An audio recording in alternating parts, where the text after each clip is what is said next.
کیا خوب قیامت کا ہے گویا کوئی دن اور، یعنی قیامت کا کوئی اور دن ہوگا کہ محبوب کی ملاقات کے علاوہ۔ تو یہاں بھی ایسا ہی خیال ہے کہ دم لیا تھا نہ قیامت نے ہنوز، پھر تیرا وقت سفر یاد آیا۔ تو شاعر کے لیے تو محبوب کا وقت سفر قیامت کے جیسے ہی ہوتا ہے۔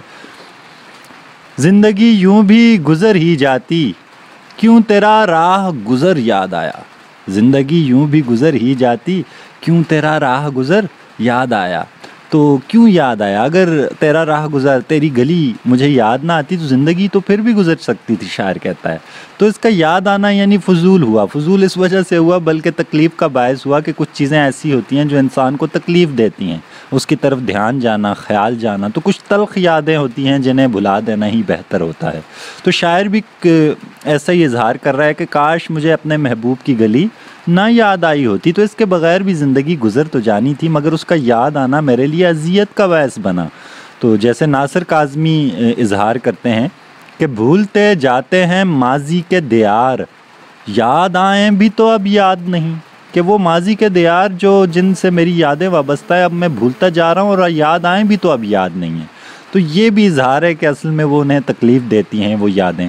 تو غالب بھی ایسی ہی کیفیت کا شکار ہیں اور کہتے ہیں کہ کاش وہ راہ گزر نہ ہی یاد آتی مجھے، میری زندگی میں پل پل نہ یاد اس کی ستاتی، ان گلیوں کی، محبوب کی گلیوں کی۔ تو محبوب کی گلیاں اہم ہوتی ہیں، اس کا دیار اہم ہوتا ہے جو بھلائے سے بھی نہیں بھولتا۔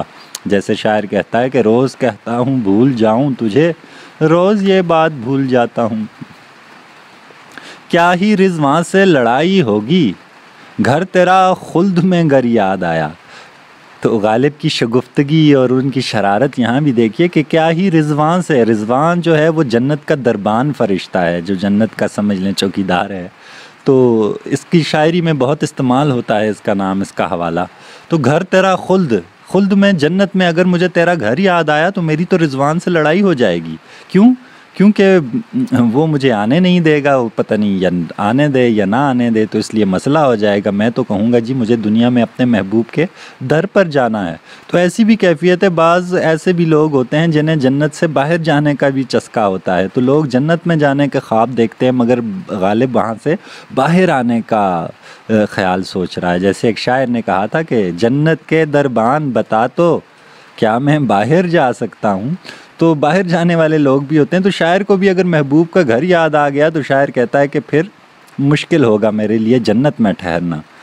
ایسا ہی ایک غالب کا خیال دیکھیے کہ نکلنا خلد سے آدم کا سنتے آئے ہیں، لیکن بہت بے آبرو ہو کر تیرے کوچے سے ہم نکلے۔ تو یہاں بھی محبوب کے کوچہ اور جنت کو سامنے آمنے غالب کر رہے ہیں کہ انسان کا جنت سے نکلنا اتنا بڑا مشکل مرحلہ نہیں تھا، لیکن مجھے جو محبوب کی گلی سے نکالا گیا وہ زیادہ مشکل اور بڑا مرحلہ ثابت ہوا۔ تو محبوب کی گلی کو افضلیت دے رہے ہیں غالب دونوں شعروں میں، کس پر؟ جنت پر۔ کوئی ویرانی سی ویرانی ہے، دشت کو دیکھ کے گھر یاد آیا۔ کوئی ویرانی سی ویرانی ہے، کیسی ویرانی ہے کہ دشت کو دیکھ کر انسان گھر یاد کرے۔ اب اس شعر کے بھی مختلف مفاہیم نکل سکتے ہیں۔ ایک تو یہ کہہ رہا ہے شاعر کہ کوئی ویرانی سی، اتنی ویرانی ہے کہ دشت کو میں نے دیکھا اور دشت میں اتنی ویرانی تھی کہ مجھے گھر یاد آ گیا۔ عام طور پر عاشقوں کو، شاعروں کو دشت میں جانے کی تمنا ہوتی ہے، لیکن شاعر کہہ رہا ہے اس ویرانی کو دیکھ کر مجھے گھر یاد آیا۔ لیکن یہ مفہوم زیادہ آسان لگ رہا ہے۔ تو دوسرا مفہوم یوں جو غالب کے زیادہ قریب لگتا ہے وہ یہ ہے کہ جب غالب نے ویرانی دیکھی تو اسے اپنا ویرانی کو دیکھ کر گھر یاد آیا۔ کیوں؟ کیونکہ دونوں میں مماثلت تھی۔ غالب کا گھر بھی ویران ہے اور دشت بھی ویران تھا، تو جب غالب دشت میں گیا تو اس نے سوچا کہ میرا تو گھر بھی دشت جیسا ہی ہے، وہ بھی اس ویرانے جیسا ہی ہے۔ تو شاعر کو اپنی گھر کی یاد آئی۔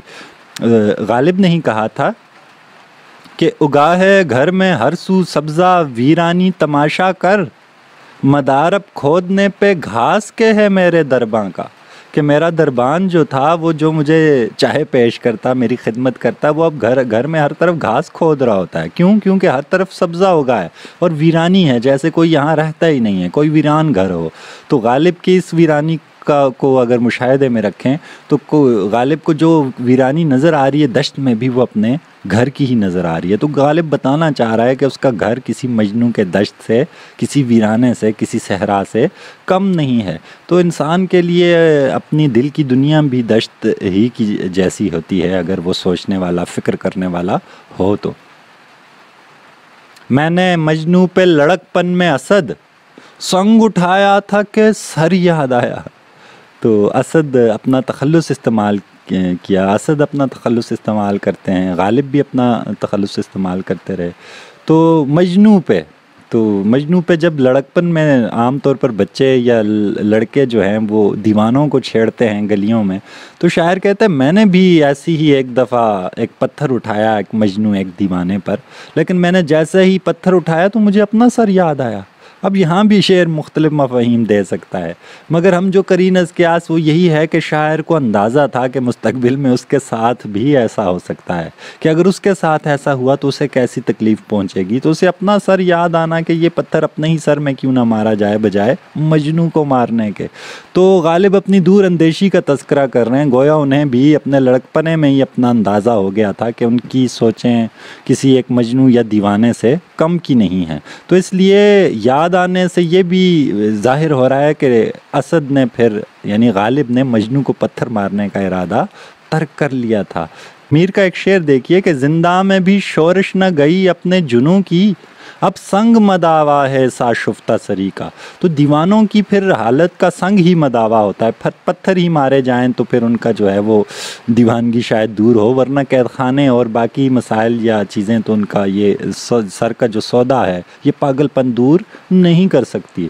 تو غالب نے اپنے لڑکپن کا واقعہ گویا یاد کیا اور کہا کہ مجھے اس وقت بھی اندازہ تھا کہ میں اس دیوانگی میں، اس دشت میں نے بھی آنا ہے جہاں اس وقت مجنوں بھٹک رہا ہے۔ تو ایک بہت اچھی غزل، اس کے اشعار ہم نے دیکھے، مرزا اسد اللہ خان غالب کا کمال انداز ہم نے ملاحظہ کیا۔ تو مجھے امید ہے کہ ہم اس غزل کے اشعار کو ہم بہتر سمجھ چکے ہوں گے۔ تو اپنا بہت خیال رکھیے گا، اللہ حافظ۔